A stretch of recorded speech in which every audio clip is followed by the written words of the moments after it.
Негиз апа, Кудай таалам сизге апа деп кайрылайын, өмүрүңүз узун болсун, ден соолук берсин. Жоолук маселеси буга чейин Раматылык Чубак устаз деле көп түшүндүрдү. Болгону азыркы учурда жоолук маселесин козгогондор же чындап эле маалымат жетпей билбегендер булар аз бирок. Анткени көбүнө жеткен. Көбүнчөсү бул ынсабы жоктор. Ошол ынсабы жоктор жоолук маселесине кайрылат. Биринчиден, жоолук бул арабтардыкы эмес. Жоолук бул арабтардыкы эмес. Эмнеге? Ислам динине чейин караңгылык доор болгон аларда. Анткени дин жок, иман жок, караңгы жашайт экен, адам жашоосу караңгы экен. Күн чайыттай тийип турса деле. Алар антип жоолук салынган эмес арабтар убагында.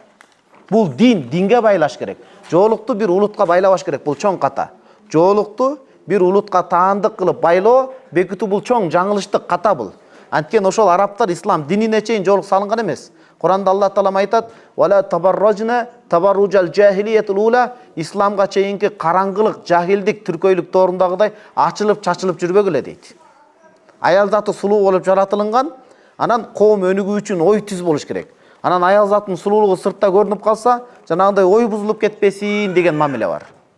Демек биринчи түшүнүк билдик да, биз муну арабтарга таандык кыла албайбыз. Экинчиси, Кудай Таалам өзү жаратуучу бизге парз кылган. Ушул жерден суроо.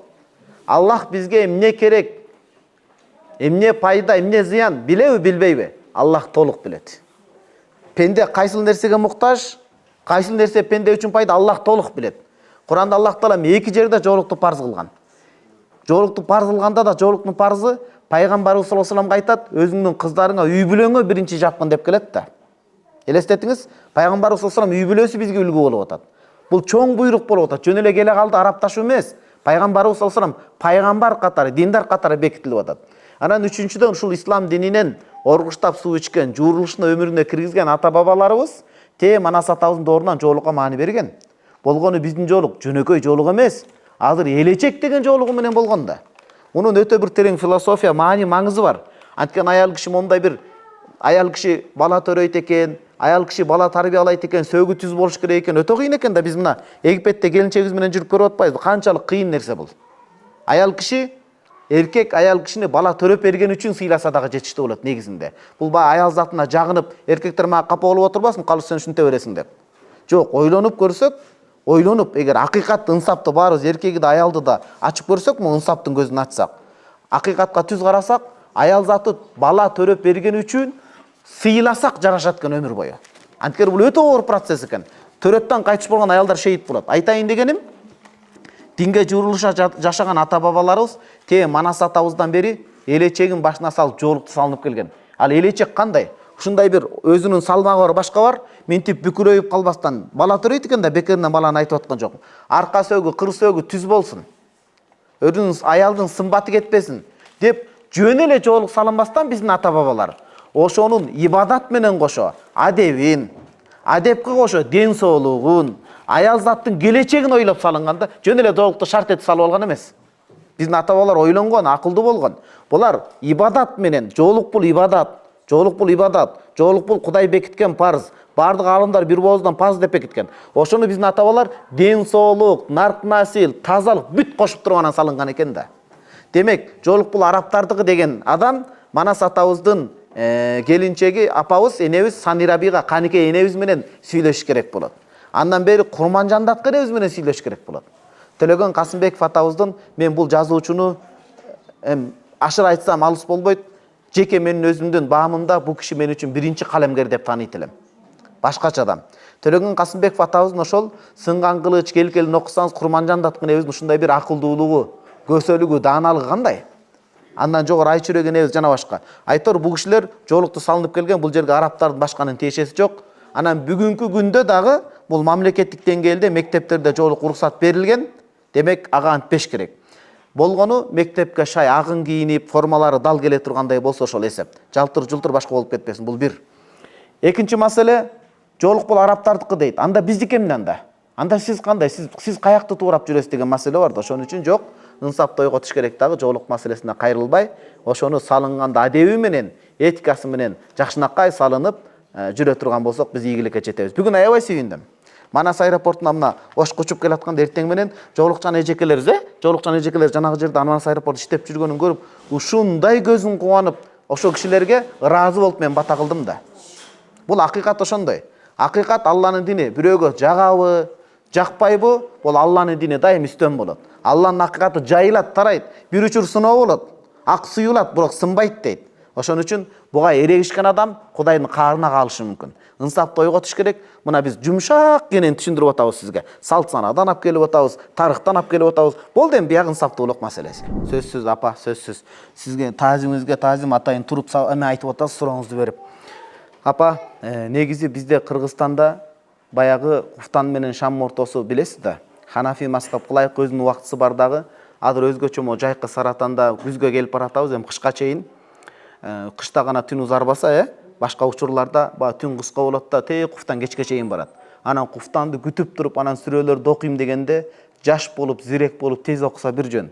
Бирок жанагындай кыйналып, кыйынчылык менен көп окуп калса уйкусунан да калат. Анан бул кошумча нафил амалдар да кошумча. Эртеңки парз болгон багымдаттан калып калыш ыктымалы бар. Ошондой жагдайларда сиздер үчүн, апаларыбыз үчүн, жаш улгайган апаларыбыз үчүн, ооба шамдан кийин ошол амалдарды эгер убактысы болсо окуй бергени жакшыраак болот эртерээк. Маселе күн кирди ошол эсеп. Маселе жатаардан алдын. Анан бизге окшогон жаштар башкалар Куфтанга чейин бак окусун, башка кызмат бүтүрүп, тезирээк окусан да бир жөн анда. Негизги максат түн кирди, окулса ошол эсеп болот, жатаардан алдын. Жана хадистеги сооп келешесиз. Анан албетте азыр келатып Куршапты көрдүк. Чоң арык Куршап дарыясы бар экен. Мен бияка биринчи ирет келдим. Ушундай бир адыры, ушундай бир коктуу, колоттуу жер экен. Кудайым жанагандай апаат кырсыктарынан эле сактаган болсун.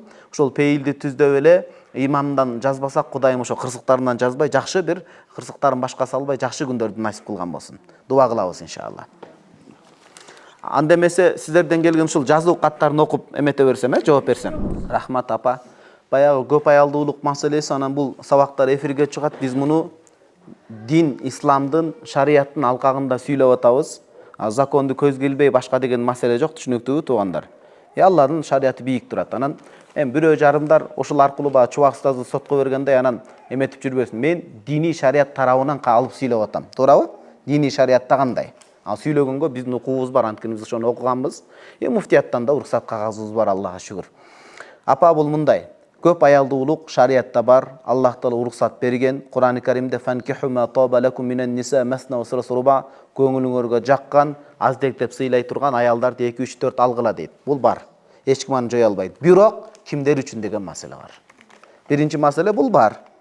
Бирөө жарым аны кызганыштан улам же батышчылдарга кошулуп болбойт десе, билип турбайса Кур'ан аятты өкүмдү жокко чыгарган үчүн иманына коркунуч келет. Ал динден чыгат. Бул бар маселе. Кур'анда Аллах Таала уруксат берген. Анткени адатта кыяматка жакын аял затынын саны көп болот, эркектер аз болот. Анан кандай кылынат ал учурларда? Зинага кетеби, кандай болот? Алда өмүр сүрүш керек, бактылуу болуш керек. Анан бир эркек адам мисалы аялынан балалуу болбой калышы мүмкүн. Аял мисалы оорукчан болуп калышы мүмкүн. Сен оорукчан экенсиң, бала төрөп бербейт экенсиң деп талак берип кой берибеген болсо кандай болуп калат? Жок, ал учурда илгертеден ата-бабаларыбыз да түшүнгөн. Бул бар. Бирок кимдер үчүн бар, кандай шарттарда бар дегенди биздикилер укпай калып атат да. Бул маселенин бар экендигин билет, бирок ошого бышылып жетүү маселеси жок болуп атат. Түшүндүңүз да? Мисалы илимдин артыкчылыгын билебиз, муну илимге салыштырганда сизге түшүнүктүү болот. Илим бар нерсе. Илимдин артыкчылыгы элестетиңиз, пайгамбарыбыз саллаллаху алейхи вассалам айтат, бул хадисти имам Табарони Муъжамул Аусатта айтат. Ман жаахул маут ва хува ятлубул илм, лақияллаху ва лам якун байнаху ва байнан набийин илля даражат нубува. Ким илим алып жүрүп кайтыш болсо, ал Алланын астында пайгамбарлардан кийинки эле даражада тирилет дейт.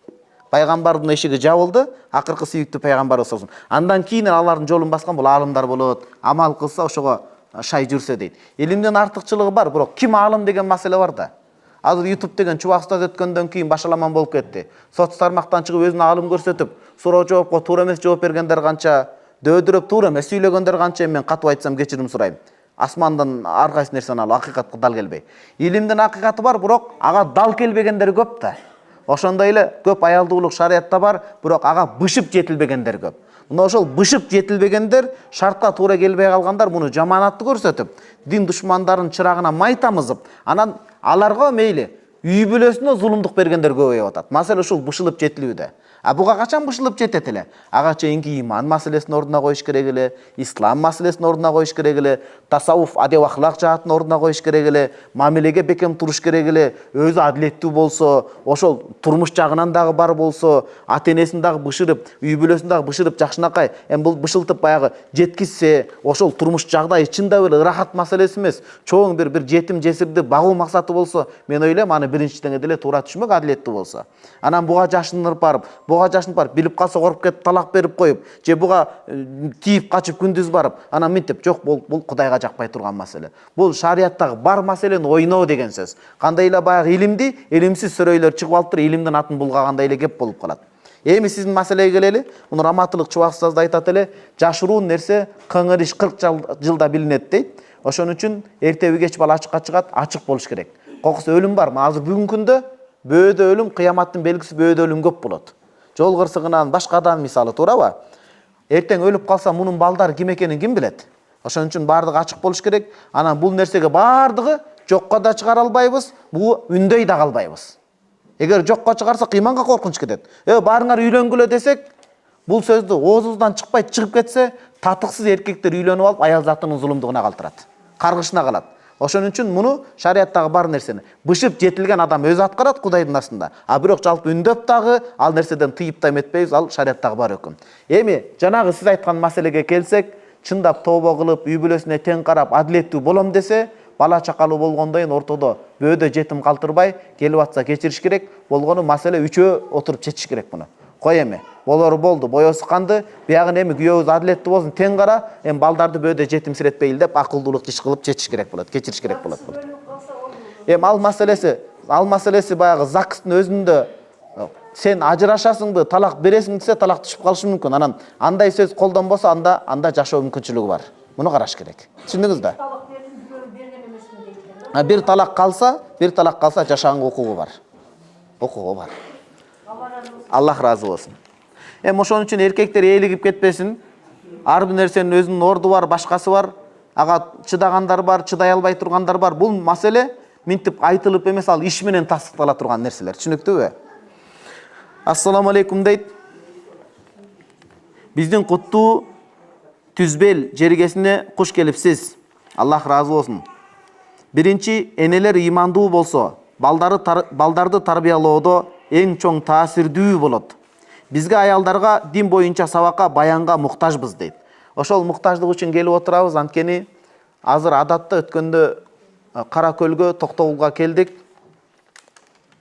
Анан Ысык көлгө, элестетиңиз, өзүбүздүн Кичимекенге дагы бара элекпиз илимий сапар менен. Улук уулуңуздарга Аллах Таала ыраазы болсун, ушул киши себепкер, айтып, ушул нерсенин баарын уюштуруп чакырып атат, жакшылыкка себепкер болуп. Биз жакшы көргөн, жакшылыкты үмүт эткен инилерибиздин бири, көз тийбесин, илимдүү киши бул киши. Айткандан айтты Чубак устаз 2017 7 жыл мурда келген экен. Эгер Чубак устаз келсе, андан кийин башка алым келе элек турбайбы, устаздарыбыз? Башка чоң алымдар келе электе мен адепсиздик кылып келип алыпмын, алымдарыбыз кечирсин. Албетте алымдарыбыз кечирсин. Аллах өзү кечирсин эми. Чоң алымдар көп келсе, элет жери, апалар, элет жери көз жазымда унутулуп калып атат. Өзгөчө туура, могу жолу кыйын турбайбы, татаалыраак. Ушундай жерлерге келгенде мен сооптуураак деп элестетем. Анан чоң калдайган мешитке ал бардыгы эле келишет. Бирок адатта ушундай жерлерге келип илим таркатуу, ойлойм, бул ниет түз болсо чоң сооп болот. Анткени элеттеги адамдар бул күчтүү болот, туура болот, бул кишилер менен эсептешиш керек болот. Ошон үчүн жакшы ниетте келип отурабыз. Ушул сабак, ушул боштукту кандай бир деңгээлде толуктасын. Анан бул китептерди Улукбейге аттарды жазыш кажети жокко жейм. Сандарды эле тактап берип, номерлерди калтырса, мен сиздерге белек катар эле жөнөтөйүн, бир каржылай турган адамды таап. Анан ушу китептерден да таалим өтүлүп турса жакшы болот. Экинчи, Аллахтын үйүндө дейт. Аллахтын үйүнө умрага барып келип жоолук чечкендерге кандай карайсыз? Демек, ал аял заты эң жакшы суроо. Умрага баратканда ниети түз болгон эмес. Ниети түз болгондо да толук бышып жетилген эмес. Аныкы түз болгон чакта дагы 60-70 болгон, 100 толук кандуу болгон эмес. Анткени пайгамбарыбыз саллаллаху алейхи вассаламдын изи баскан жерлерди көрүп, изи кошо басып, ушунча 10-15 күн ибадатты кылып, келип чечип атканы демек эки түрлүү болушу мүмкүн. Биринчиси, ниетти дурус түздөп кое алган эмес, же ошол жерден бул киши, ал кишини биз айыптай албайбыз, жөнөкөй саякат катары барып калган, бышып жетилбестен туруп. Саякат катары эле барып калган. Анткени бүгүнкү күндө умранын ачылганы жакшы. Бирок ошол бизнес катары өөрчүп кетип эле адамдар даярданып барбай калгандар ушул өкүндүрөт. Даярданып, маани маңызы бул жөнөкөй эс алуу сапар эмес, бул иманды курчута турган сапар экендигин билбей барып алгандар анан жолугун чечип салат. Демек, акча болсо эле умрага баруу деген сөз жок, балким даярданып. Бул жөнөкөй сапар эмес. Бул сүннөт албетте, бирок ажылыкка даярдык, пайгамбар жүргөн жерди барып салам айтып көрүп келейин деп ниетти түздөсө, даярдык көрсө мындай натыйжа болбойт эле. Бирок канткен менен шайтан түрүү, сиз жолукту чечтим деп жаманаттуу болбоңуз, кайра бекемденип, белди бекем бууп жолукка келиңиз, дагы да Кудай Таала мүмкүнчүлүк берип атат сизге. Түшүндүңүзбү? Мен уруша албайм, анткени балким ал кишинин башына эмне соноо келди билбейм, бирок умрага барып келген адам катары жолукту чечкениңиз уят болот. Кудай астында кайра ниетти бекемдеп, белсенип жолукка кириңиз. Жолук, биз айттык, бул ибадат. Жолук өзү бир ибадат турган. Жолукту кийип жүрөт го аял заты. Ошол туруш турпатын өзү ибадаттын соогун алат. Кудайдын өкмүн аткаргандыгы үчүн. Өткөндө карасаңыз, жолуктун бир касиетин айтып берейин. Касиет десе кээ бир адам ширк дебесин, жолуктун жакшылыгын дейин. Жолуктун бир Кудайдын өкмүн аткаргандын соогун жакшылыгын. 19 жаштагы унутуп калдым жашын, бирок ошол бир 19-25-тин ортосундагы бир кыз шалып калды, ушундай бир оор абалда турам устаз. Жазып калды да группага, жанагындай тайпага. Жашоодон мен кете берет окшойм, мен жашоодон үмүтүм солуп өчүп калды дейт. Анан барып ошол нерсени досторубуз менен айтып түшүндүрүп, себепкер болгонго аракет кылдык. Эми өзү кыйын эле экен го, жакшы келечекти үмүттөндүргөн кыз, кичине ошо азгырылып калыптыр. Анан айтат, ижарадан, квартира көчүп жашадым. Кыргызстанда ошол секелек кыздар, бойго эми жеткен кыздар арак ичип, жанагындай наркотика сайынып, жаман-жаман жолдорго түшүп аткандар бар. Анан жана жеңил ойлуу, мен жанагы денесин сатып дегенде колдонбой эле коеюн. Жеңил ойлуулук деп айтсам сиз түшүнүңүз. Жеңил ойлуулукка көп түшүп кетип аткан болуп атат. Анан ошондо бирок мага кадимкидей жолуктун сүрү менен, жолуктагы кыз экен, жолуктун сүрү менен мага ал нерсени сунуштай алышкан жок дейт. Албетте, бирок жолукта болуп жанагындай кылганы жаман маселе, бирок жолуктун өзүнүн сүрү, өзүнүн сыйы болот. Үчүнчү, сөök жууганча канча жолу кирүү керек дейт. Сөök жууганга экен. Канча жолу кирүү керек? Өтө жаш келиндер кирбегени жакшы, коркуп, үркүп калыш коркунчу бар, коркуп калуу. Анан коркуп калган адамга жиндилешип жүрбөсүн. Экинчиси. Өтө көп кирген дагы зыян, анткени эмнеси зыян? Анткени баа көңүлсүз болуп калбасын, адамга баары бир болуп калбасын. Анан экинчиден ал жерден өлүктөн жанагындай жыт чыгат, башка чыгат, ошондой тиши түшүп калбасын.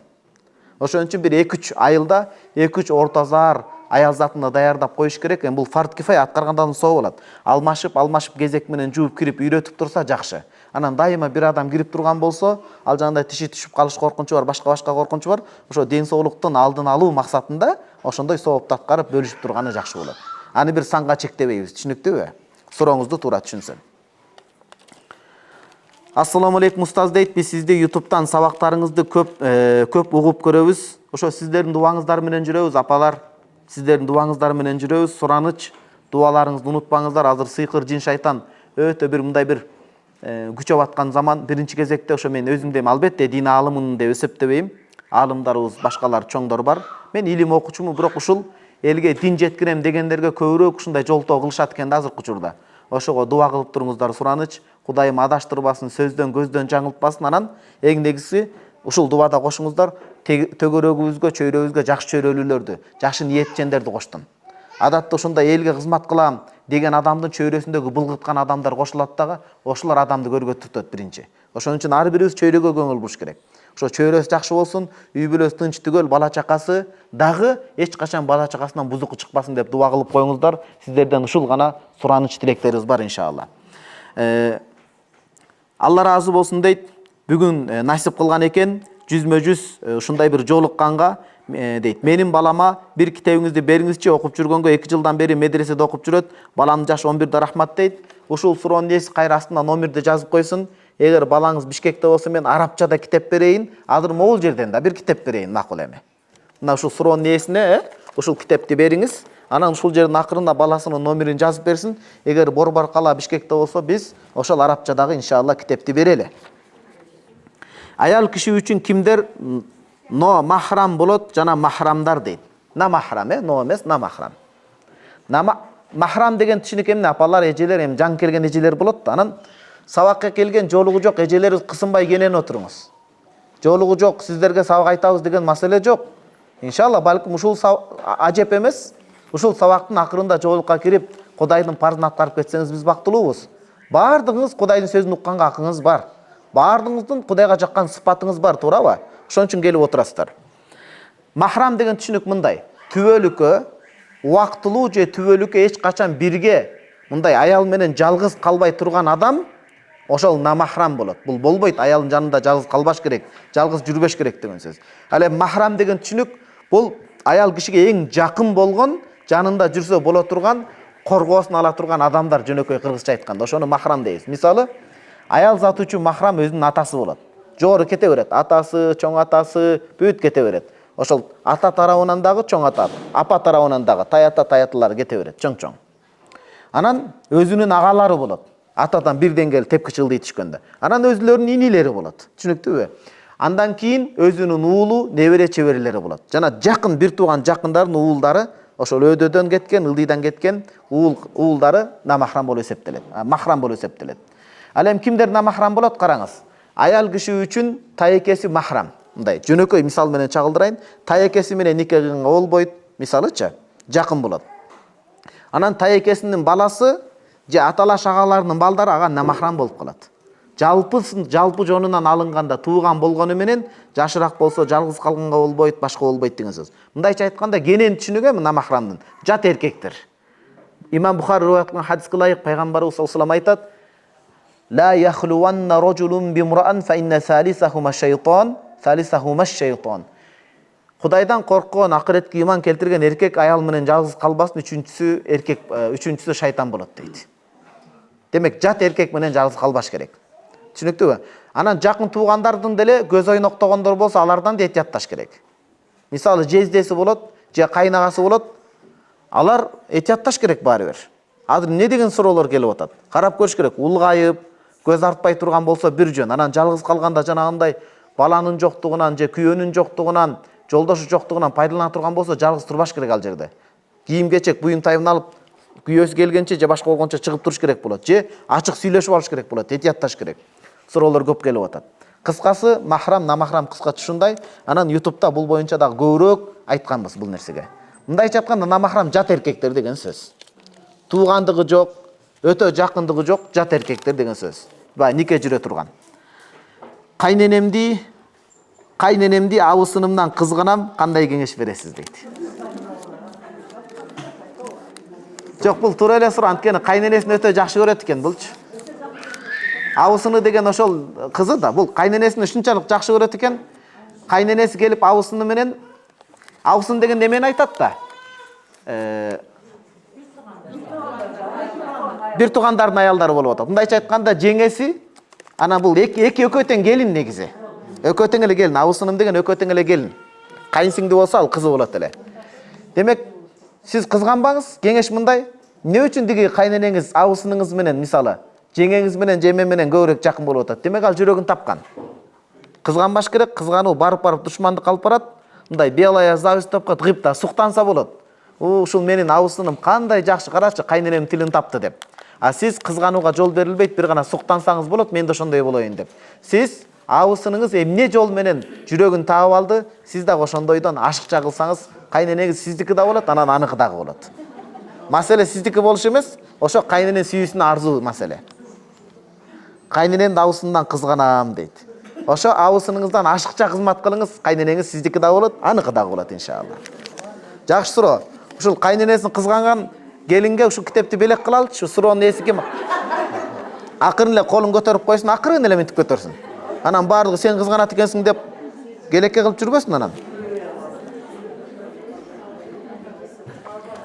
Биздин балдарга да ушундай келинчектер насип кылсын, өзүнүн кайненесин, энесинен кем көрбөй жакшы кызмат кылган, Ассаламу алейкум устаз дейт. Бир аз катааларым болсо кечирим сураймын дейт. Орус мектепте окуп калгам дейт. Жок, жакшынакай жазып атасыз.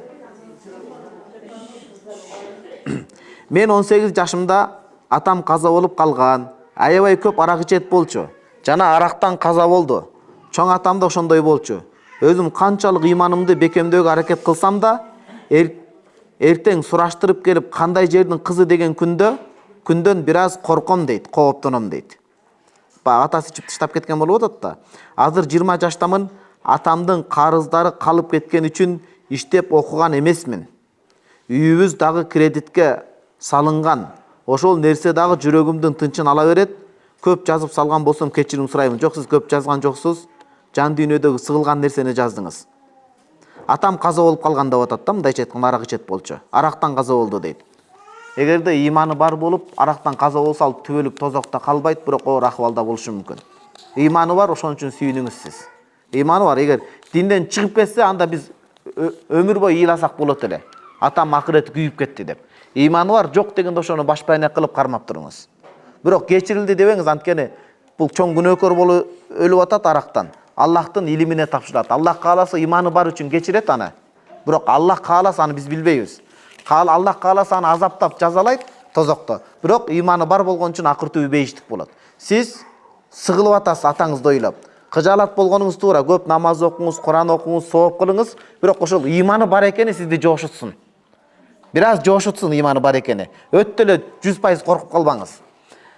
Анан бул сөздөн бирөөлөр аракты иче берсе болот дегенди албасын. Бул киши үчүн гана жооп болуп атат, кайтыш болгон үчүн. Экинчи маселе, үй кредитке салынган дейт. Эртерээк ошол кредиттен кутулуңуздар. Алардын атаңыздар алган кредиттин сиздерге зыяны, күнөөсү жок.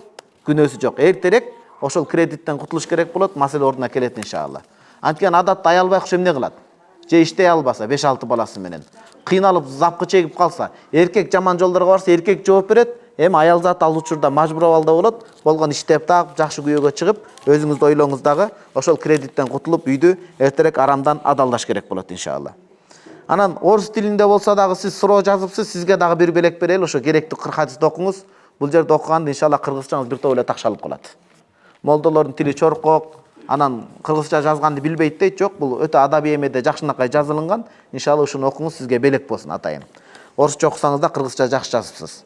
Аракет кылыш керек. Адатта жанагы биздикилер мындай да, эки тараптуу маселе. Эне тилини окуп билиш керек туура. Бул биринчи кезекте. Анан кээде турмуш шарттарынан улам орусча окуп калганды кээ бирлер, кыргызча билгендер, мазактап коюшат да, ал дагы туура эмес. Келеке кылып кантип киргиздерсиңер силер мындайсыңар деп. Балким ал антип атайлап чаңган эмес, ата энеси ошондой окутуп калган убагында. Кыргызча аракет кылып атат. Маселе мына, азыркы чебизге окшоп ошентип орусча сүйлөп калгандар, кыргызча аракет кылса болот буюрса. Булар муну шылдыңдабасын, баардыгыбыз эне тилибизге маани берели, ошондо жакшы болот. Ассаламу алейкум, суроо. Соода сатык менен алектенсе, бирөөлөрдөн процентке эмес, бирок көңүлүмдөн чыгарып пайда берем деп карыз алса, бул нерсе динде кандай калган? Рахмат. Ошол айтып аткандыгы үчүн, шарт кылып аткан үчүн бул баары бир көңүлүнөн чыгарса дагы шарт кылып ачык айткандыгы үчүн бул сүткорлук болуп эсептелет. Мисалы, Эшмат Ташматтан. Эшмат Ташмат деп айтсам, бирөө жарымдын атасы, чоң атасы болуп кетип мени кубалап чыкпагыла. Баланчадан дейли. Баланчадан 50 000 сом карыз алып атса, карыз берип туруңуз мага 50 000 сом, мен көңүлүмөн чыгарып 55 000 кылып берем десе, ушу 5 000-и сүткорлук болуп калат, процент болуп калат, болбойт. Эмне үчүн ачык айтып атпайбы бул? Анткени соодада эреже бар, туугандар, апалар. Ал-ибрату фил уқуд лил маани ла лил алфаз вал мабани. Соода тасыкта айтылган сөзгө эмес, маани, маңыз, түпкүрүнө каралат дейт. Бул түпкүлүгүндө мага процент келе берип тур деген сөз болуп калат. Адал болуш үчүн кандай болот? Биринчи шарт, ошол жерде ушул үрп адат кеңири таркап кетпеш керек. Карызды алса, сөзсүз үстүнө кошуп берген үрп адат таркап кетсе, бир айылда, бир жерде ал болбойт, арам болот. Анткени карызга алып аткан адам билет, сөз кошуп берем деп. Аны үчүн акчаны алыш керек дагы, берип туруңуз, иншалла мен дагы ыраазычылыгым болот, мен дагы сизди куру калтырбайм деп эле. Бир аз четин айтсын дагы, анан кийин жанагындай өз көңүлүнөн чыгарып берсе анда болот. Шарт кылбаш керек, үрп адатта жанагы кошуп берүү адатта сиңип кетпеш керек. Түшүндүңүз да? Кудай үчүн соопко берип туруңуз деш керек болот. Ассаламу алейкум, кал устаз дейт. Биздин Түзбел айылына куш келипсиз. Чубак Ажы устазыбыздын жолун жолдоп жүрө бериңиз, айтканыңыз келсин. Амин. Сизге узун өмүр, ден соолук тилейм. Менин сунушум дейт. Бизде ушул негизи аял заты суроо бергенде ушундай ыраазы болом. Ушундай бир каалоо тилектарды айтып коет. Эркектер антип айтпайт. Ассаламу алейкум болду. Тез эле кете беришет да. Же ошондой катаал мүнөз болобузбу биз эркектер? Сизге узун өмүр, ден соолук тилейм дейт. Менин сунушум, бизде жай мезгилинде чөп сезону башталат мезгили дейт. Чөп бышкан маалда айрым адамдар малдарын карашпай эле дейт. Ооба, туура эле да. Эгин талак айдап жиберишет, айрым адамдар дейт. Мал үчүн жаман жакшы айтышып калышат, ошону караш керек. Бирөөнүн жери болсо, адам бирөөнү кайтартып коюш керек. Бирөөнүн жерине кирип кетсе чын да. Мисалы бизде, сиздерде чөп көп экен. Бизде көлдө, бизде дагы жерде чөп көп болот дагынан.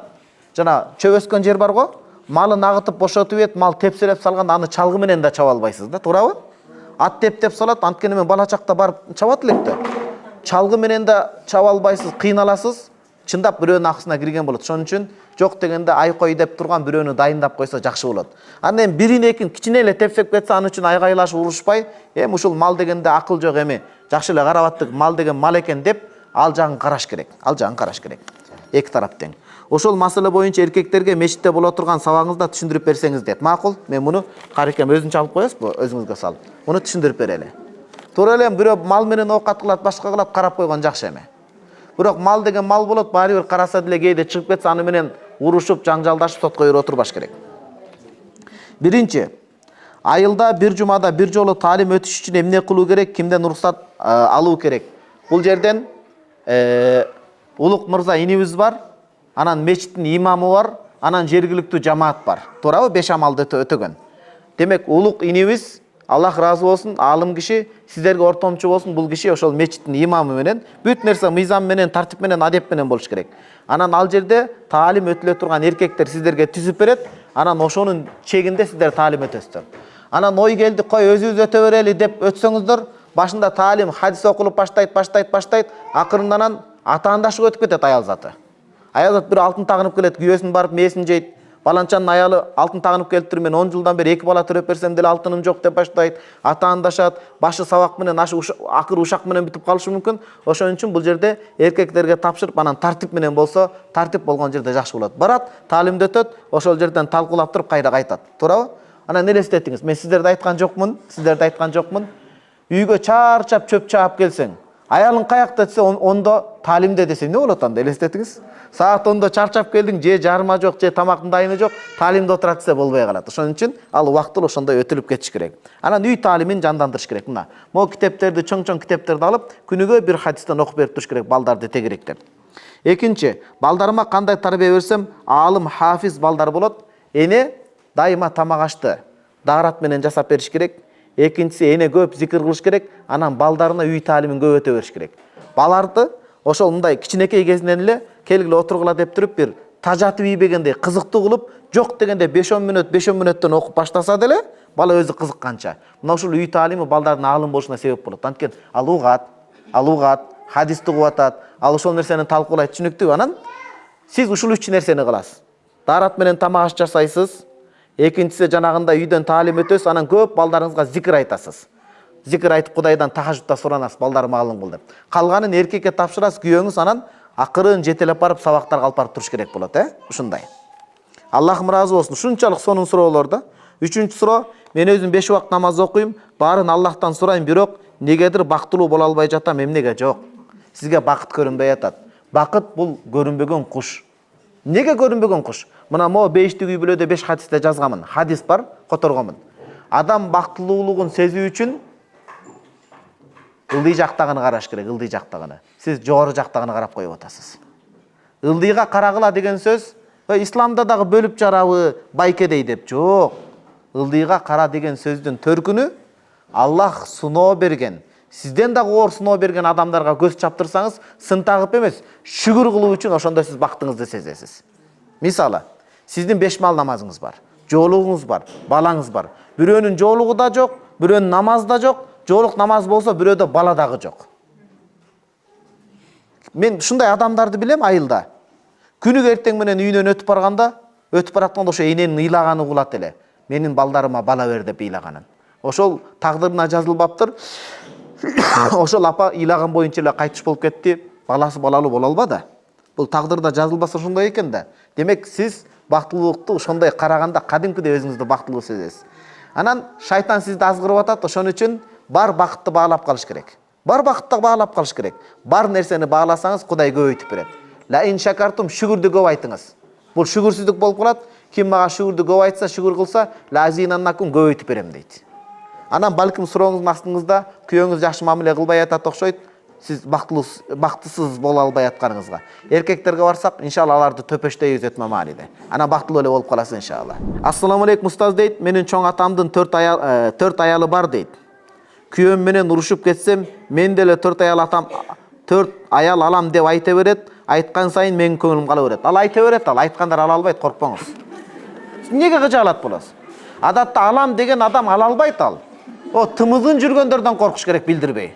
Вот ошолор алып алат. Ошон үчүн сиздик ала албайт. Неге дегенде алар бөлөк тарбияда өмүр сүргөн.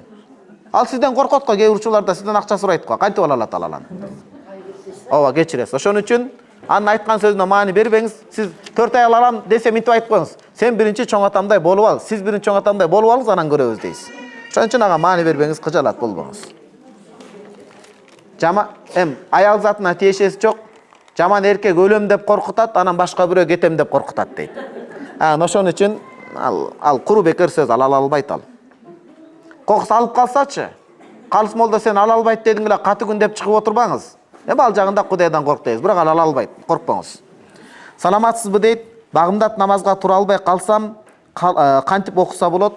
Эң биринчи ойгонгон учурда биринчи ирет күн чыгып эле турбаса, чак төбөдө батып эле турбаса, эртерээк казасын окуңуз. Мисалы, аялдын түйшүгү оор болот, бала бакыраны карап, бүт бардык тамак жасап, уктап, кеч жатып уктап калдыңыз багымдатты. Түшкө чейин ойгонуп калсаңыз, сүннөтүн кошо окуйсуз.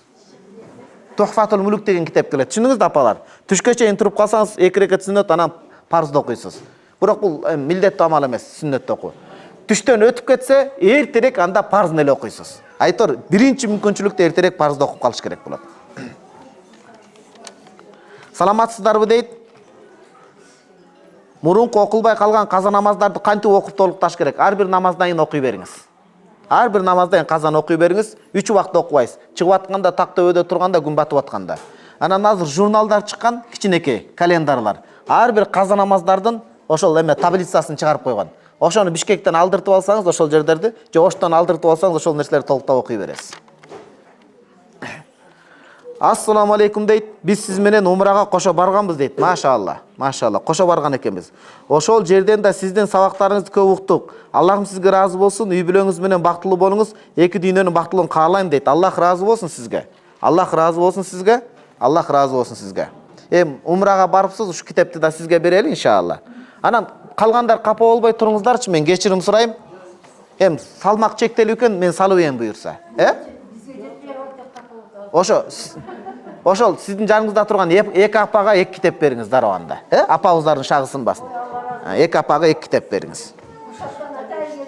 Калган апалар капа болуп калбагыла, калыс жаман экен тарта береткен умрадан барып келгендерге деп. Жок, иншалла салып эм буюрса. Ассаламу алейкум устаз, Куран жаттайын 2 тыы менен. Куран жаттайын деп жаттай албай жатам, дуа бериңиз дейт. Сиз неге жаттай албай атасыз? Анткени сиздин түйшүгүңүз көп. Сиз качан жатташыңыз керек? Күйөөңүз уктап атканда жатташыңыз керек. Күйөөңүз качан уктайт? Багымдаттан кийин жаттаңыз, зээн таза болот. Анан жатарда жаттаңыз. Туугандар 2 учур. Эртең менен турганда бир 15 мүнөт болсо да, анан жатарда. 2 учурда Куран тез болот. Ассаламу алейкум дейт. Өткөндө бир табыпка көрүнсөк дейт. Күйөөң экөөңөрдө илешкен бар экен деди. Молдага барып ден салдырып китеп аштырган туурабы? Кандай дуаларды окуп жүрүшүбүз керек? Китеп аштырган дегенди түшүнбөдүм. Жанагындай жазууну айтып атат окшойсуз. Караш керек. Ошол дем салдыра турган молдо, дем сала турган молдо. Сыйкыр менен алектенген молдо болбош керек. Өзүңүз дайыма даарат менен жүрүңүз. Эртең менен кечинде Фатиханы окуңуз 3 ирет. Аятул Курсини 3 ирет окуңуз. Жаттап калыңыз. Ихлас, Фалак, Настарды 3 ирет окуп, Бисмиллахиллади ла ядуруларды көп окуңуз. Түшүнүктүүбү? Анан мына бул таалай каарыбыз айтылуу Чубак устаз даңазалап кеткен Жыргал каарынын окуучусу. Мен Чубак устаздын окуучусу, бул киши Жыргал каарынын окуучусу. Дем салат, такыба киши көз тийбесин иншалла. Бул киши дем салат. Азыр убакытка карап көрөлү, убакытка калса бир аз карекебиз балким сиздерге дем салып берсин сабактан кийин. Бир кыскача дем салып берсин. Өзүңүз даарат менен жүрүп Куран аяттарын көп окуңуз. Мына могул жана мен берген 40 хадистин аркасында да ошол дуалар бар.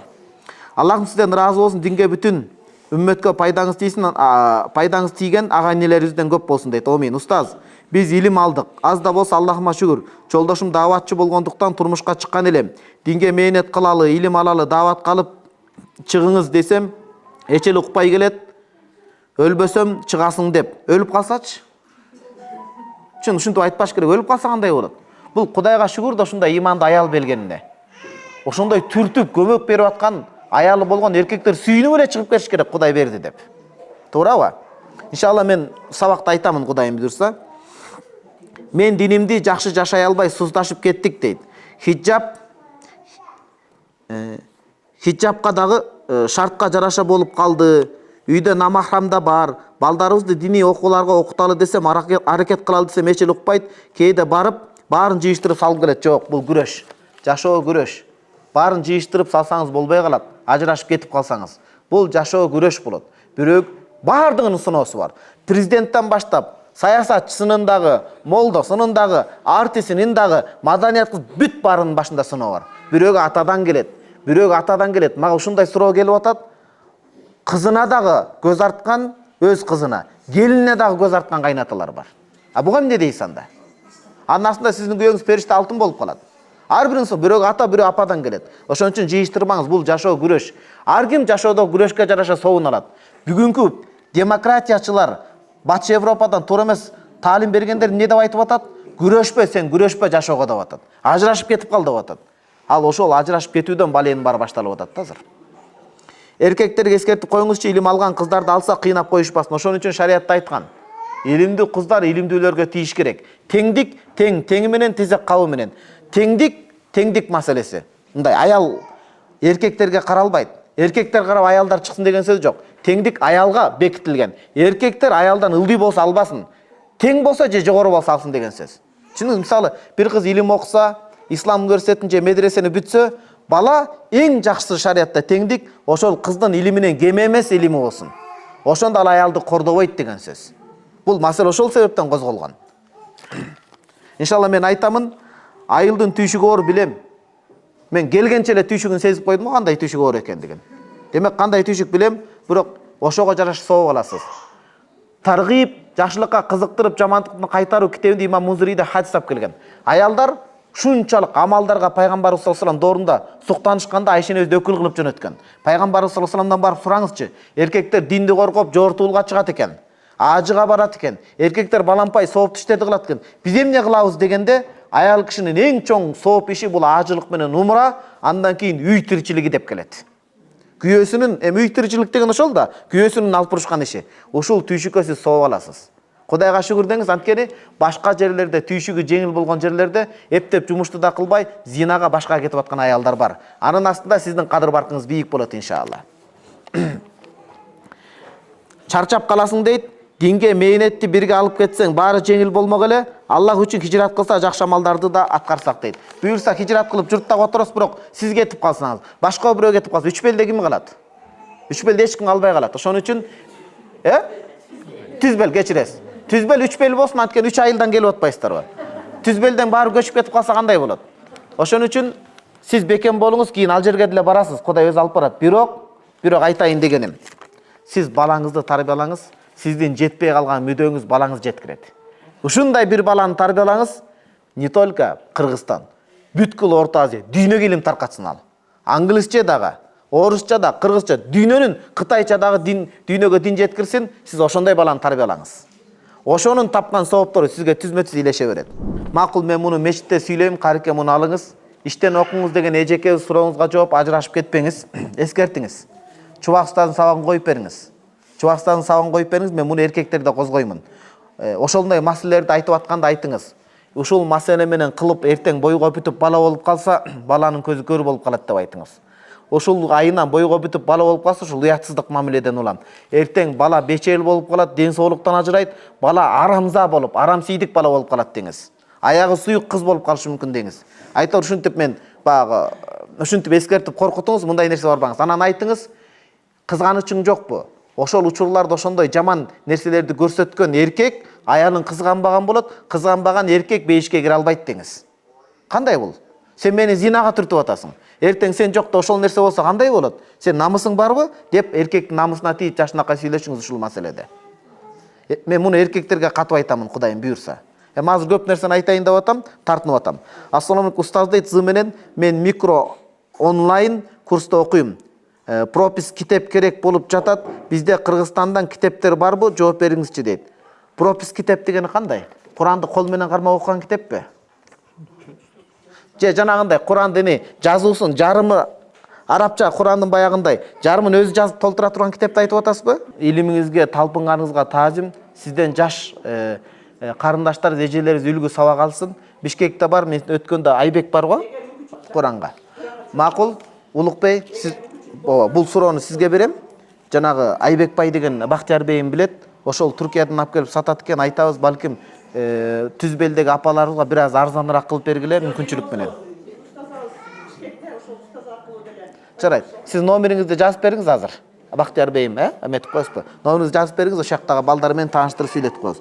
Устаз, эркектерге сабак өткөндө аялдарыңыздарга, кыздарыңыздарга сөгүнбөй, сагынбай, корсулдабай, жакшы мамиле кылгыла деп көбүрөөк айтыңызчы.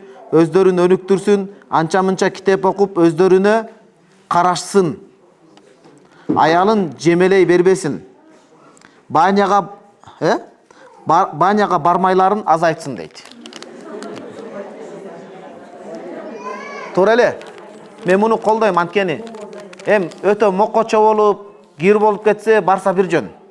Анан ошол жерге барып керели кечке жарма достор менен отуруп, аны сүйлөп, муну сүйлөп, адалса сүйлөсө бирсен. Бир жөн. Арамды сүйлөп кетип, анан мындай деп, тигиндей деп баргандар мен колдобойм. Керек болсо, молдолордун арасында мен өзүм деле көп баняга бара бербейм. Такыр эле барбайм десем дагы болот. Анткени ал ошого арасында барса бир жөн, муну эч ким арам эмес, эгер эрежелерди сактаса. Бирок ал жерге өткөргөн убакытты өзүм дагы китеп окуп, өздөштүрүп өткөргөндү мен жакшы көрөм. Анан жап-жаш болуп эле 2 күндүн биринде баняда ушинтип жүрсөк, шайтан токтогон жок. Дин душмандары токтогон жок. Анан бир жыл эмгек кылып коюп банядан баш чыкпаса, сен кандай молдосуң? Мисалы мен молдолорго айтайын. Ошон үчүн бул нерселердин чеги болуш керек деп ойлойм. Анан мен эркектерге айтам, иншалла, эркектерге айтам. Сиз карекем өзүнчө алыңыз чөнтөгүңүзгө. Саламатсызбы устаз дейт, азыркы учурда эркектер Кудайдан коркуш керек. Ошол баняга барып жора жолдоштору менен курсагын чаңкыйтып жүрө бергенде, баласы мээримге зар болуп, же сабагы каралбай, же аялы байкуш каны жетпей калганы бул жакшы эмес. Биринчи үй бүлөсүн ток кылсын. Анан үй бүлөсү өз жөнөтө турган болсун. Коем, сизде эркектерден калып кетпеңиз деп. Ошондо сыйлуу болот, баардык орунда болот, иншалла. Айтабыз. Эркек өзүн караныш керек. Эркек өзүн каранбаса, анан же эркектик муктаждыгын өтөбөсө, аялдын көзү кете турган болсо ойноктоп, биринчи кезекте күйөөсү себепкер болот. Эркек каранып, таранып, түзөлүп жүрүш керек болот. Саламатсызбы устаз дейт, азыркы учурда карады багылгандар өтө өөрчүп экөө менен кетти. Көп эле маселе угам, бирок кандай күнөөгө бата турганын билбей атышабы. Жок, алар билет. Билет. Карыке мен сурадым да, ошо сыйкырлагандар билбейби? Жок, алар билет дейт. Билип туруп ошол ишти кылгандар бар. Ошон үчүн жана бүгүнкү сабакта дүйнөнүн азгырыгынан деген ушул да. Билип туруп атайын сыйкыр илүүнү окугандар бар да. Намазын окуп жүрүшү мүмкүн, бирок ал намаз жардам бербейт сыйкырын токтотпосо. Дүйнөдө азгырылган ошондой болот. Пайгамбарыбыз саллаллаху алейхи вассалам ушунун күнөөсү жөнүндө кеңири түшүндүрүп бериңиз суранам. Ооба, сыйкыр, карадуа булардын бардыгы багы сыйкыр окуу. Куранда сыйкырды Аллах таала айтып атпайбы? Вала юфлиху сахиру хайсу ата. Сыйкырчы кандай кылбасын, бул ийгиликке жетпейт. Акыртуу сыйкырлыктан тогулса кор болуп өлөт деген сөз. Фикта катып айтылган, кээ бир сыйкырчылар сыйкырчылыгынан кайтпаса, ал өмүрдөн ажырап калуу дегени бар. Мен мына жумшак айтып атам. Сыйкырчылыгынан кайтпаса, тобо кылбаса, кээ бир аалымдар айтат, кээ бир аалымдар өмүрүнөн ажырап калуу коркунучу бар анын деп келет. Ошон үчүн бирөөнүн бактысына жанагындай шайтанга табынуу бул акыры жакшылык менен бүтпөйт. Ошол кызмат кылып аткан шайтандын жиндери мунун өзүнүн башын кийин эртең жамандык менен каптап кетет. Бирөөнүн бактысы кылган адам өзү жыргап жашайт беле? Бул кайтар дүйнө, Бул кайтар дүйнө, бул жаман маселе. Ассаламу алейкум устаз дейт, биз Куршап айылынан атайын сиздин сабагыңызга келдик дейт. Куршап тияк жактан келдиңиздер, Алла разы болсун. Таалим таштап убагында Чубак ажынын жыйынына дагы барганбыз дейт. Аллах насип кылып эки дүйнө бактылуу болуңуз, жалпы жамаатыңыздын атынан сизге ыраазыбыз дейт. Машалла, Куршапка дуа кылабыз. Куршапка, Алла разы болсун апа. Куршап барабыз. Куршаптын чоң өкүлү экенсиз. Же мындайча айтканда дадыл экенсиз да сиз. Дуа кылабыз, барабыз куршап. Мен Кудайдан суранат элем апалар. Кудай ушундай өмүр берсе, Кыргызстандан ар бир айылына кирип чыксам деп. Анткени ошол балыкчыдан чыккан Абдулла шейхти билесиздер да. Ошо кишинин мээнети чоң көп жерлерге барган экен да. Кудайым ар бир үйгө ошо динди жеткирип, бактылуу болуп жатсак кандай жакшы болот эле буюрса. Аталар аталык болуп, балдарына мээрим төгүп, энелер эне катары күйөөсүн сыйлап, ынтымактуу үй бүлө болуп, мамлекетибиздин өсүгүшүнө биз салым кошсок, апа биз бактылуу болобуз. Ассаламу алейкум. Биринчи суроо. Устаз, хиджаб, никап, парданын айырмасын айтып бериңизчи. Хиджаб кийип, кийбөөнүн дүйнө акыретке пайда зыянын айтып берсеңиз. Жана кеңири токтолдук. Хиджабка ушундай кеңири токтолдук. Анан никап менен парда маселеси, бул маселени Чубак устаз айткан, азыр бул маселеге мен токтолсом дагы жакшы болот, бирок мунун ар жагында көп нерсени саясатташтырып, бир нерсени издеп ийишет. Ошон үчүн никап парда маселеси өзү негизи шариятта бар, бирок ошол бар маселесини жанагы кийгенде күйөөсү өтө жардамдаш керек болот. Анан ал маселеге киргенден кийин жанагындай коомдук жайларда тыгылып калбаш керек. Анан караңгыда жалгыз басса жана акылсыздар келип тегеректеп ага кол жумшап башка кылгай тургандай болбош керек. Айтор бул маселе жалпы жонунан шариятта бар, бирок ошого көбүрөөк бир маани бериле тургандай болуш керек. Түшүндүңүз да азыр? Азырынча мен ушул нерсени айта алам. Анан убагы келет дагы айтылат. Азыр жоолукка дагы көбүрөөк сүйүнүп турушубуз керек туган. Бизде кээде мамлекет айтса, мамлекетке эрегишип кеткендер дагы бар. Жок. Мамлекеттен дагы коомду дагы үркүтүп албай, чочутуп албай, мындай ортону караш керек. Алар да бир отула асылып жатып калбаш керек. Сиз тараптан да коомду үркүтүп калбай тургандай ортодо жакшы бир жол менен чыгыш керек. Түшүндүңүз да? Экинчи суроо. Аял кишиге кимдер махрам болот? Аял кишиге жана айттык, өзүнүн аталары, өзүнүн инелери. Буга токтолдук. Кээ бирки хиджабтагы тааныштарым жоолукту үйдө чечсе болот деп эле балагатка жеткен кайнилеринин алдында жоолугу жок жүрө беришет экен. Жок. Кайнилери убактылуу гана махрам болот. Кийин никеден ажырашып, иддасы бүтүп калса үйлөнсө болуп калат го, туурабы? Илгери алып берген го, күйөөсү өлүп калса балдарын деп. Ошон үчүн кийин көрүп калышы мүмкүн. Ошон үчүн үйдө кайны, кайнага жездилерин көзүнчө жоолук салып жүрүш керек болот туугандар. Өзгөчө жалгыз калганда башка болгондо, алар убактылуу гана махрам, кийин убактылуу гана эме болуп турат. Кийин намахрам болуп калышы толук ыктымал бар. Үчүнчү суроо. Бирөөгө сын тагуу, гыйбат кылуу, көрө албастык, бирөөнүн жашоосун карап, анын айыбын табуунун күнөөсү кандай? Өтө чоң оор күнөө болот. Мына бүгүн алдын ала сабакта айттым. Кабыр азабына көбүнчө дуушар болгон, кабырда азап жылаан чыгат, чаян чыгат, оор азап да болот. Кыяматка чейин Кудай сактасын. Кимдер? Мына ушу сиз суроодо берген адамдар. Сын тагуу. Сынчынын сыңар өтүгү айрык деген сөз бар. Анан баарыбыз айрык. Толубай сынчы болбогондойн, сынчылык даражага жетпегендейин жөн эле жүрүш керек. Биз өзүбүз алсызбыз. Гыйбат деген ушактаган жакшы эмес. Көрө албастык бул түбүбүзгө жетет. Элдин, мамлекеттин түбүнө жетет көрө албастык. Ушунчалык мен мисал айтам. Бул мамлекетке жагынууда эмес, башка эмес, акыйкат сөздү учурунда айтыш керек. Болуп көрбөгөндөй иштер болуп атат, туурабы туугандар? Аллага шүгүр, болуп көрбөгөндөй жакшы иштер болуп атат. Мындан да жакшы болсун. Мындан да жакшы болсун, өнүксүн. Эми ушул нерсени дагы көрө билүү бул жакшы нерсе. Анан жакшы нерсени көрүп атса деле ушинтип көрө албастыкка салуу, анда Кудай андай адамга оомат бербейт. Андай коомго жакшылыгын жаадырбайт. Жакшы жагын көрүп, анан жаман жагыны, о Кудай жаман жагын оңдой көр, жакшы жагын арттыра көр деп дуа кылышыбыз керек болот. Аял төртүнчү суроо. Аял киши өлөөрдөн алдын сандыкка материал, жоолук, идиш ошол сыяктуу аял кишилер колдонуучу буюмдарды чогултушат экен.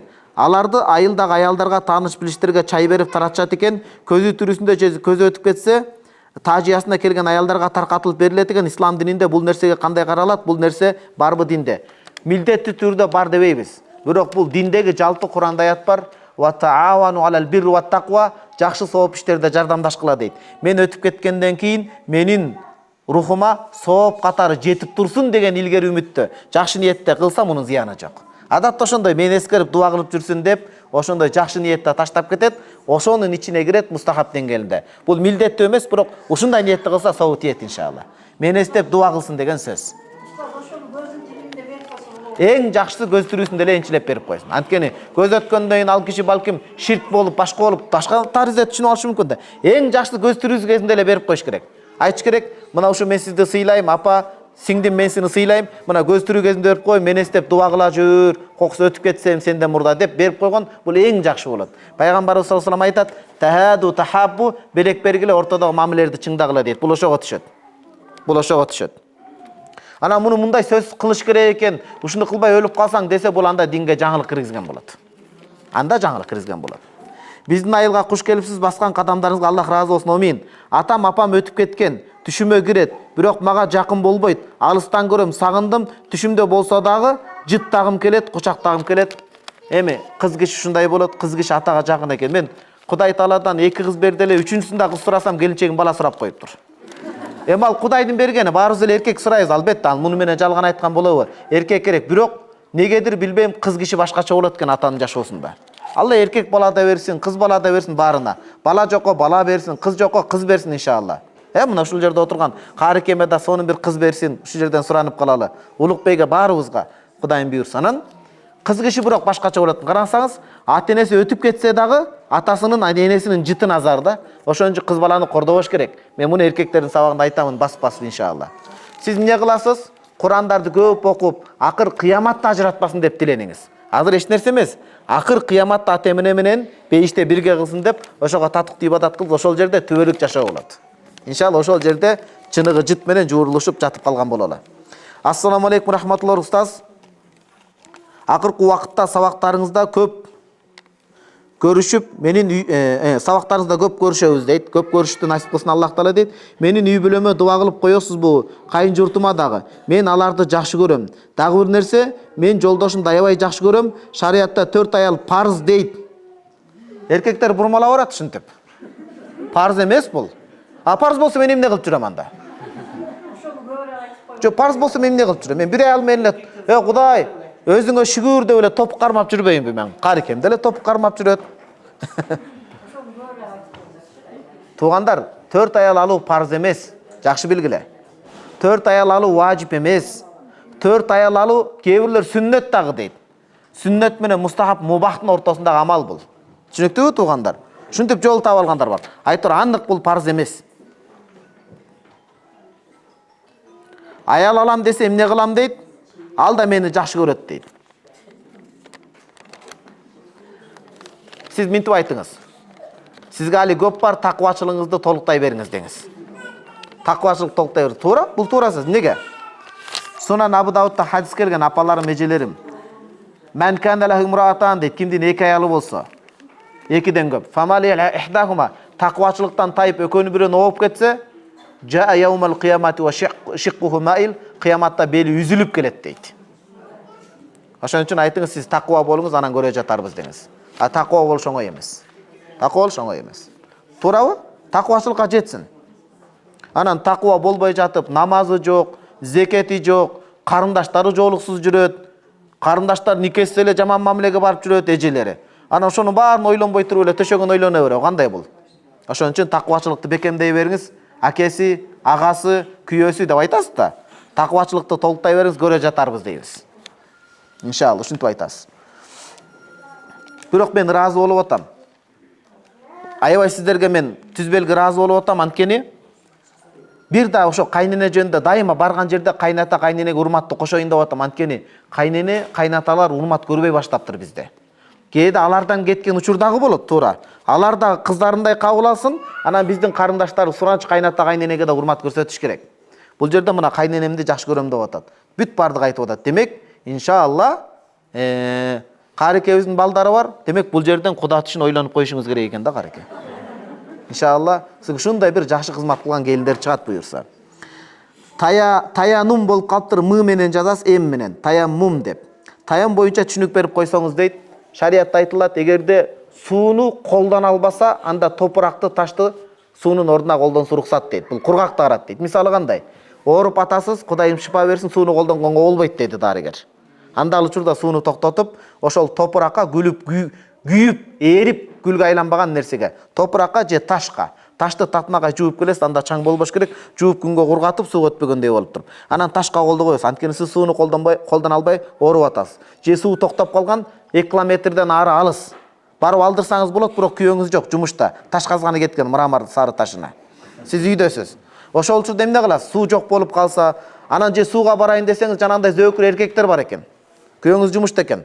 Кой деп ушуга окшогон учурларда таш таап келесиз дагы, үстүн таштын кээ бирлер түшүнбөйт экен. Ташта чаң болуш шарт эмес. Таш өзү жердин жынысы болот ал. Күйүп эрип күлгө айланбайт. Ташты мен айтпай эле коеюн, сиздер жакшы билесиздер ташты. Таштын адисисиздер. Эки колду бисмилла деп таямда ниет шарт. Таарата ниет шарт эмес, таямда шарт. Неге десе? Суу өзү тазалоочу ичинде касиети бар. Ошон үчүн ага ниет шарт эмес. А топурак таш ал тазалабайт да түпкүлүгүндө, туурабы? Ошон үчүн ниетти кошкондо гана бул тазалоочу болот. Ниетти сөз таямда шарт кыласыз, эки жолу урасыз, бетке мындай толук кылып беттин өлчөмүнө мындай сүртүп чыгасыз. Аял затында сакал жок, билесиз, мындай кылып бул жерлер жабылып турбайт, мындай кылып толук кылып коесуз. Анан экинчи ирет таш курасыз дагы, колду мо 3 жерин мындай кыласыз. Бөлүп алсаңыз жакшы болот. Мо 3 жери мындай кылып алып келесиз. Анан мо 2 жери калбадыбы, туурабы? 2 жерин мындай чыгарасыз дагы, 2 жерин минтип алып келесиз. Бул мындай бөлүп аткан маселеси бир тийген жер кайталанып калбасын деген гана кооптонуу, сактануу. Мындай кылып алып келип, мындай буруп, мындай чыгарып коесуз. Экинчи кол таза мындай кылып, бул жери менен тийгиз, мындай анан айландырып алып келип коесуз. Анан жанагы биринчи иретте минтип колго тийгизип койсоңуз жакшы. Чаң топуракка кылсаңыз, чаң топурак менен минтип кир болуп калбаш керек, чаңды мындай күүп силкип алып туруп анан тийгизсеңиз эсеп. Демек таяммумда эки эле жерди кыласыз. Бетти, анан эки чыканак менен колду. Ал жерде бутту башка минтип отурбаңыз. Мени жолдошум көп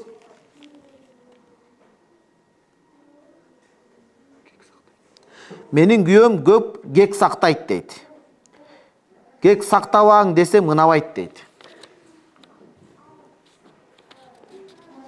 Тамаша менен ого таарына түшүндүм. Сиз тамаша менен жеңип кое бериңиз. Мына мен азыр Манас аэропортунан бери бияка чейин китеп окуп келгенге аракет кылдым, мен учакта бир аз уктап калдым. Мухтар Ауазовдун Дүрбөлөң заманын окуп атам. Ошо Каркырадагы Манас 1000 жылдык өткөн Каркыра бизге жакын, ошол жерде казактардын башынан өткөн кыйын кезеңдерди окуп келатам. Жамгыр деген басмаканада Апендинин жоруктары деген бар. Анан Түгөлбай Сыдыкбеков атабыздын Күлкү жана өмүр дегени бар. Ошо окшогон позитив китептарды алып окуп коюңуз дагы, кек сактап баштаганда гүлдүрүп койсоңуз, балким кек сактабай калат иншалла. Туурабы? Анан маани бербеңиз. Адатта жаман эркек кек сактайт, аял таарынса болот. Аял тултуюп таарынса жарашат, а эркек эмнеге кек сактайт? Ошон үчүн сиз тамаша менен жеңип коюңуз. Антпесе жашоо болбойт да. Ал кек сактаса, сиз таарынсаңыз, балдарыңыз кандай болот анда? Ошон үчүн сиз тамаша менен жеңип коюңуз. Менин күйөөм көйгөйүм дейт. Менин күйөөм бул жерде өз башкача жазат экен да, өзүчү карасаңыз. Башкача. Менин күйөөм көйгөйүм кечке эмне дейт? Кечке уктайт дейт. Кечке уктайт. Түнү тентийт дейт мынакей. Же телефон чукуйт дейт. Токтогул атамдан кийин эле турган сиз окшойсуз негизи. Жазуу жагынан. Дени сак, оорубайт, денсоолугу чың дейт. Ошо кандай мамиле кылсам болот? Дааватка жөнөтүңүз. Мына мо улук мырзабызга, алтын бир тууганыбызга айтыңыз. Ошол дааватка чыксын, 3 күндү токтотпой тур. Сиз минтип айтыңыз. 3 күнгө 3 күн сайын ай сайын берип турсун, не дегенде башка эмне кылат бул? Бул бизге окшоп 10 жыл окуй албайт күйөөңүз. Медресеге бара албайт, туурабы? Иштейт. Жакшынакы иштеп келген, жакшынакы кызмат кылып 3 күнгө жөнөтүп туруңуз. Кудайым буйрса, иман чөйрө түзүлүп калса, күйөөңүз көйгөйүңүз эмес, күйөөңүз бейишиңиз болуп калат буйрса. Кудайым буйрса. Бирөө үйүнө келиптир. Бирөөнүн аялы дагы, бирөөнүн аялына күйөөсү көйгөй экен. Үйүнө келиптир дагы, эшикти түн бир окумда жарма достору менен жана айттыңыз го баняга кетип калат деп. Кыязы банядан келсе керек да. Келип тыкылдатып уктап калган экен, жүрөгү түшүп коркутса, ким бул десе, мен күйөөң дейт экен. Кудай буйрса деңиз дейт экен. Кечинде кел дейт экен да. Тамак ашап келиптир. Тамак ашап келип, жейин деп атса, Кудай буйрса тамак болот, жейли деп айтыңызчы. Кудай буйрса да, буйрбаса да жейин дейт экен тамакты. Анан ошентип отурганда жана милиция кызматкерлери келип, муну кармап кетет экен. Анан 3 күн абакта темир тордо жат, көрсө башка бирөөнүн ордуна шек санап кармап кетиптир. Анан 3 күндөн кийин түн бир окумда эшик тыкылдап турат дейт. Ким десе, Кудай буйрса күйөөңмүн депчи. Ошол сыяктуу Кудайым буйрса күйөөңүз көйгөй эмес, Кудай буйрса дейли иншалла, күйөөңүз сиздин бейишиңиз болуп калсын. Мага өткөндө Бишкектен бир суроо келди. Шунчалык күйөөсү менен аясы бири-бирин сүйүп жашаган экен, бирок тагдырда жазылып ошондой экен, экөөнүн ортосуна ажырашып түшүп калган экен да, ата-энеси кийлигишип. Балалуу боло эле экен, ата-энеси кийлигишип, бирок шунчалык сүйөт экен. Тигил айтат, күйөөм жумуштан келмейинче мен жаздыкка башымды коюп уктай албайм дейт. Түнкү саат 11-де, 12-де, 1-де келеби, ошол күтүп турам дагы, атыр сээп күйөөмдү тозуп алам. Бөлмөмө атыр сээп, кирсе жакшы жыт аңкып жыттанып турган болсун деп, ал колу менен суу жуп, шундай бир бизде баягы Ромео Жюлетте деген жок бизде. Бизде пайгамбарыбыз менен Хадиче энебиз деген бар. Пайгамбарыбыз менен Айша энебиз деген бар. Азирет Али радыйаллаху анху Фатима энебиз деген бар. Түшүнүктүүбү? Имам Касани менен Фатима энебиз деген бар. Ошондой болуп ушундай бир сүйүшүп жашайт элек. Бирок көз тийди эмне болду? Азыр ортобузда суук түшүп турат дейт. Ошолор дагы жарашып кетсин иншалла, дуа кылалы. Жекече карай турган болсоңуз номер бар дейт. Жекече карайбыз иншалла, күйөөңүз менен чогуу карап. Ассаламу алейкум устаз, суроо. Нафсты кантип жеңсе болот? Эки нерсе менен. Имам Гозали айтат, өлүмдү көп эстеш керек. Анан экинчиси Куранды көп окуш керек. Куранды окуп, бирок сиз арабчасын билбей каласыз, котормосу менен окуш керек. Анткени ошол Курандын жүрөккө таасири бөлөк болот. Анткени бул Алланын сөзү. Мен го айтып кетип атам. Бирок эмне үчүн биздин сөздө таасир бар? Анткени Алланын сөзүн, пайгамбардын сөзүн айтып аткандыгы үчүн. Саллаллаху алейхи вассалам. Өлүмдү көп эстеп, экинчиси Куранды көп окуңуз. Ушул нерсе, үчүнчүсү зикир көп кылып жүрүңүз. Ушул нерсе нафсты жеңип алып келет. Бирок нафс оңой эмес. Алла Таала нафсты азаптаганда, башка кылганда, сен кимсиң дегенде, менмин, сен сенсиң деген. Орозо туттургап ачка таштаганда гана нафсы моюндаганда көбүрөөк орозо тутуш керек. Биринчи, төртүнчү күнгө нафил орозорду калтырбаңыз, нафсы шундай кыйналат дейсиз орозодо. Адам нафсиде ошондой да. Орозодо оозун ушактан тыя албаган адам, эми аялдарды айтпай эле коеюн, бир эркек ушакчы болсо, орозону көп кармаса, алы кетип, шайы кетип, шайманы кетип, шайы ооп, ал ушактанга деле дарты калбай калат ал. Даремети калбай калат. Ошон үчүн көп орозо тутуңуз. Төртүнчү. Экинчи суроо, мен жин оору менен ооруйм дейт, кантип айыксам болот дейт. Иншалла мен ойлойм, сиз жин оору менен оорубайсыз, болгондон илешип калган. Иншалла, анткени сиз келип суроо берип атпайсызбы? Мына сиздин даваңыз мына ушу кишиде иншалла. Ушу киши менен кабарлашып номерин алып калыңыз. Бул киши айтат. Кандай кылыш керек, эмне кылыш керек туурабы? Кудайым буйрса дейли. Бул киши себепчи. Негизгиси Алла Таала өзү дартыңызга даба берсин. Бул киши себеп жолун айтат. Муну окуңуз, мындай кылбаңыз деп бүт айтып берет иншалла. Адис. Талак боюнча айтып кетсеңиз дейт. 3 талак берилсе кийин кайра жарашабыз деп нике кыйдырса болобу? Бир молда нике кыйса болбойт деп кайра күнөөнүн баарын мойнума алам деп нике кыйып бериптир. 3 талак түшүп калган болсо болбойт, башка бир күйөөгө тийип шарт кылбастан. Андан күйөөсү өлүп калып 4 ай 10 күн күтүп, же талак бергенден 3 айыз этеккири келип бүтүп анан келиш керек. Аны да шарт кылбастан туруп. Күнөөсүн молда ала албайт мойнуна. Ошон үчүн 3 талак маселе, түштүбү, түшпөдүбү муну биз тактайлы. Сиз бул жерге сурооңузду жазыңыз. Эми сиз муфтиятка бара албайсыз. Жолуңузду алыс экен, номериңизди жазыңыз, иншалла уруксат бизге. Ассаламу алейкум устаз, өспүрүм кыздарыбызга насаатыңызды көбүрөөк айтыңызчы. Мына могу китеп сүйкүмдүү, ажарлуу аял заттын белгиси деген китепти атайын ала келгем. Дагы бир келсек, жанагы айтпадыңыздарбы? Куршапка жана бул жерге келсек кийинки жылы насип болор бул китептен. Болду. Бул китептин аты Ажарлуу, сүйкүмдүү аял заттын сыпаттары, мүнөздөрү деген китеп. Кыскача айтканда, ажарлуу аялдын сыпаттары, мүнөздөрү. Бул китепте аябай сонун берилген да, бүт сызып эметилген. Өспүрүм кызда кандай болуш керек? Өспүрүм кыздын өзүнө насаат айтып, жартылай айтабыз, энесине насаат айтабыз. Өспүрүм өткөл курак келген кыздын энеси эң жакын курбу досу болуш керек. Энеси жакын досу болбосо ал башка бирөөлөрдү угуп кетет. Башка бирөөлөрдү угуп дос күткөндө алар жакшы болсо жакшы, жаман болсо ээрчип кетет. Энеси ишеним көпүрөсүн куруш керек. Тагажутта дуа кылыш керек. Даарат менен тамак жасап бериш керек. Анан өспүрүм кыз, өспүрүм деген өзү кээ бир алымдар айтат, бул жок нерсе дейт. Мындайча айтканда жанагындай бар го, переходный возраст, өткөл курак деп, ошону шултоо кылып, каалаган нерсени кыл деп, балага да ушинтип койбош керек экен да. Ата көңүл буруш керек эне. Эми бул өспүрүм курак каалаганын калчап кыла берсин дебеш керек. Андай болбойт. Кызга кырк жерден тыюу дейт. Ата эне дос болуш керек да, кызга айтып, насаат кылып көбүрөөк дуа кылыш керек. Анан кыздын чөйрөсүн түзүп бериңиз. Ушул эки нерсе. Дуа, насаат, кыздын чөйрөсүн түзүп бериңиз. Ошо менен иншалла маселеси жеңилдейт бир топко. Дуалар экен. Ассаламу алейкум устаз дейт. Менин уулум дагы Имам Азам медресесинде Кара Балтада быйыл дейт, быйыл устаз болуп иштей баштады. Машалла, кандай бактылуу адамсыз. Ошол китепти ошол апабызга берсеңиз.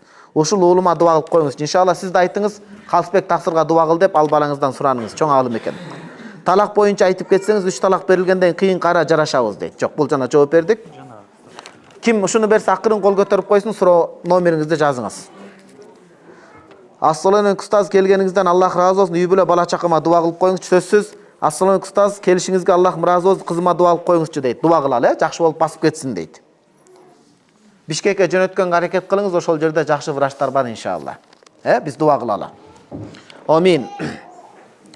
Жараткан Алла Таала ушул апаларыбыздын кадамдарын берекелүү кыла көр. апаларыбызды көрүп көзүбүз жадырап биз сүйүнүп атабыз азыр. Ушул биздин келинчегибиз дагы буюрса, мына келинчектерибиз. Анан биздин кыздарыбыз дагы апалардай жашка жетип, жоолугун башынан түшүрбөй, оозунан келимесин калтырбай, ушундай жакшы апа болуу мартабасына жеткизе көр. Апаларыбыздын, эжелерибиздин, жеңелерибиздин, карындаштарыбыздын өмүрүн өмүр, имамдарын бекен, имандарын ден соолугун чың, бакытты алайын, ушундай узактан сүйүндүрүп, асманын ачык, маңдайын жарык, анан ушул күйөөлөрүнү, агаларыбызды Аллахым чыныгы эркек, жигит, эрктүү, кайраттуу кылсын. Ээрчип эле кечке баняга барбастан таалимден башы чыкпай калсын. Адал оокаттан, эмгектен башы чыкпай калсын. Аллахым ажы умрадан башы чыкпай калсын. Ушул эркектик үй бүлөсүн камсыздап, андан сырткаркы убакытта балдарын ээрчитип, тарбия берип, андан кийин дин мээнетин өтөп, дин жаатында болуп көрбөгөндөй жакшы иштер менен алек болсун. Аллахым эч бир эркек аялын кароосуз, ушундай жазасыз кароосуз калтырбасын. Жазалап зулумдукка жол бербесин. Балдарыбыз, кыздарыбыз жаш кезинде да, өспүрүм курагында да адашпай, жакшы чөйрө менен, ыйман менен бийик даражага жетсин. Анан албетте куршап айылына, анан ушул жердеги айылдын бардыгына, өзгөндүн өзүнө, жалпы Ош кааласына, Кыргызстандын бардыгына Кудай Таалам ыймандын ачылышы кылган болсун. Бирахматика я архамар рахим. Апалар ыраазы болуңуздар, Китеп маселесин айтыңыздар, биз жөнөтөбүз.